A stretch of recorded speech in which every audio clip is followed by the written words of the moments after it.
siswa-siswi NPLS Daring di SMK Negeri 1 Solo tahun ajaran 2020-2021. Perkenalkan, nama Ibu Maidaria SPD, menjabat sebagai Ketua Jurusan di OTKP dan juga merupakan salah seorang staf pengajar mata pelajaran produktif di OTKP. Program Manajemen Perkantoran dengan kompetensi keahlian otomatisasi dan tata kelola perkantoran merupakan salah satu jurusan yang ada di SMK Negeri 1 Solo. Ini bertujuan untuk membekali Ananda memiliki keterampilan dan pengetahuan tentang kegiatan yang bersifat administratif atau ketatausahaan, etika bertelepon, etika menerima tamu, etika di kantor, dan juga keterampilan dalam berkomunikasi baik secara lisan maupun secara tulisan. Pekerjaan kantor yang dilakukan oleh siswi OTKP, apakah Ananda ada yang mengetahuinya? Contoh dari kegiatan yang bersifat administratif atau ketatausahaan, misalnya 1. Membuat konsep surat. Yang kedua, pengetikan naskah atau dokumen. Yang ketiga, pengiriman surat atau dokumen. Yang keempat, pengelolaan surat dan dokumen. Yang kelima, penataan dan pengelolaan arsip. Yang keenam, penanganan perjalanan bisnis. Yang ketujuh, pencatatan dana kas kecil. Yang kedelapan, penyiapan pertemuan rapat. Yang kesembilan, penanganan aplikasi. Yang ke-10, penanganan informasi melalui internet. Dari semua pekerjaan-pekerjaan kantor yang bersifat administratif atau ketatausahaan ini, itu semuanya adalah bertumpu ke tujuan OTKP. Jadi, siswa-siswi tamatan OTKP harus memiliki kepribadian dan berakhlak mulia, serta peserta didik dibekali untuk berkarir secara mandiri dan mampu bersaing di dunia kerja dan dunia industri. Dan juga peserta didik diharapkan bisa bersikap profesional untuk mengembangkan diri dan mampu berkompetensi di tingkat nasional maupun internasional. Tujuan dari jurusan otomatisasi tata kelola perkantoran, yang pertama, mempersiapkan tamatan yang memiliki kepribadian dan berakhlak mulia.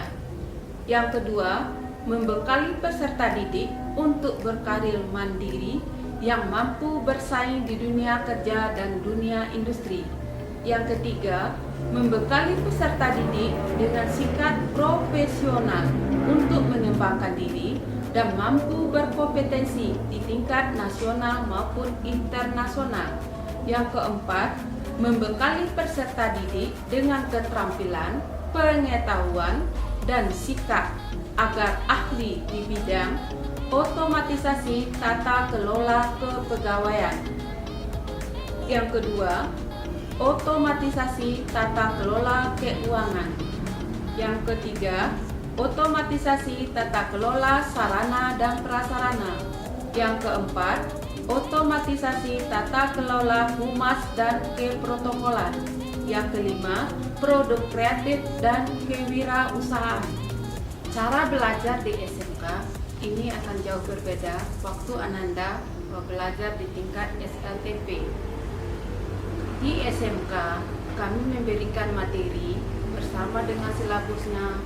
Setelah itu, Ananda mencari materi itu baik melalui internet serta buku yang ada di perpustakaan. Materi di SMK atau struktur kurikulum di SMK dibagi atas 3 kelompok. Yang pertama, muatan nasional. Yang kedua, muatan kewilayahan. Yang ketiga, muatan peminatan kejuruan. Apa saja yang termasuk ke muatan nasional? Seperti mapel, pendidikan agama dan budi pekerti, PPKN, bahasa Indonesia, matematika, sejarah Indonesia, bahasa Inggris, dan bahasa asing lainnya.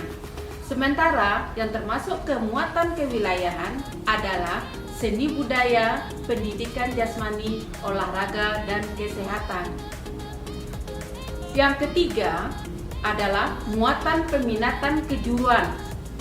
Ini disebut juga dengan mapel yang ada di jurusan OTKP. Terbagi atas 3 kelompok. Kelompok pertama C1, dasar bidang keahlian, adalah mata pelajaran tentang simulasi dan komunikasi digital, ekonomi bisnis, administrasi umum, dan IPA. Yang termasuk kelompok C2 adalah dasar program keahlian. 1. Teknologi perkantoran.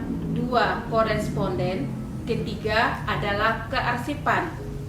Sementara kelompok C3 di jurusan OTKP disebut dengan kompetensi keahlian. Yang pertama, mempelajari tentang OTK kepegawaian. Yang kedua, OTK keuangan. Yang ketiga, OTK sarana dan prasarana. Yang keempat, OTK humas dan keprotokolan. Yang kelima, produk kreatif dan kewirausahaan. Tenaga pendidik di jurusan otomatisasi dan tata kelola perkantoran adalah sebanyak 16 orang. Yang pertama, Ibu sendiri. Yang kedua, Ibu Junida Devia SPD. Beliau juga adalah sekretaris di jurusan.